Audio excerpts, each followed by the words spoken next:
তাশাহুদে শাহাদাত আঙ্গুলি দ্বারা ইশারা করার হাদিস এবং মুয়াত্তা মালিকের 48 নম্বর হাদিস এসেছে। এখন প্রশ্ন হলো, তাশাহুদে একবার শাহাদাত আঙ্গুল উঠানো কি হাদিসে আছে? ইসলাম এমন একটি জীবন ব্যবস্থার নাম যেখানে প্রশ্ন করলে এমন কোনো বিষয় নাই যে উত্তর পাওয়া যায় না।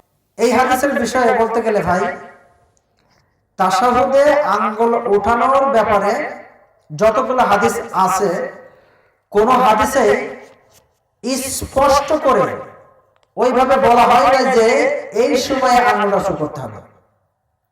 এই হাদিসের ব্যাপারে ওলামা একরাম, মুহাদ্দিসিন একরাম বিভিন্ন ধরনের মতামত জ্ঞাপন করেছেন।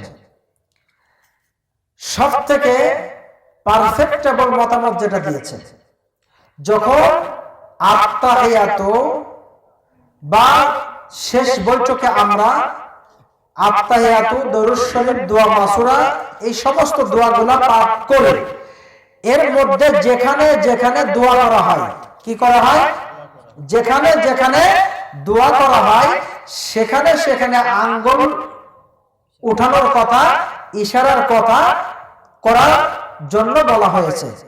অনেকেই এই ক্ষেত্রে ভুল করে, অনেকে আঙ্গুল দেখাচ্ছে হয়তো আশহাদু আল্লা ইলাহা ইল্লাল্লাহু ওয়া আশহাদু আন্না মুহাম্মাদুর রাসূলুল্লাহ বা মুহাম্মাদান আবদুহু ওয়া রাসূলুহু, এটা বলার সময় অনেকেই আঙ্গুল তোলে কি তোলে না?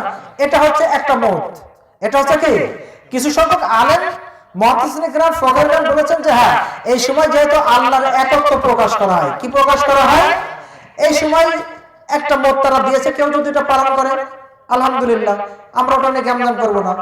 কেউ যদি ওই মতটা গ্রহণ করে যে নবীজি সাল্লাল্লাহু আলাইহি ওয়াসাল্লাম যেখানে যেখানে দোয়ার কথা বলেছেন, সেখানে আঙ্গুল নাড়ানোর কথা বলেছেন, আমরা সেখানে সেখানে যেমন আশহাদু আল্লাহ, ওই একটা জায়গা আল্লাহুম্মা সাল্লি আলা মুহাম্মাদি ওয়া আলা আলি মুহাম্মাদ, এগুলা কি একটা দোয়া? কি দোয়া নয়? দোয়া। এই জায়গায় যদি কেউ আঙ্গুল দ্বারা ইশারা করে তাহলে আলহামদুলিল্লাহ, সেটাও ঠিক আছে।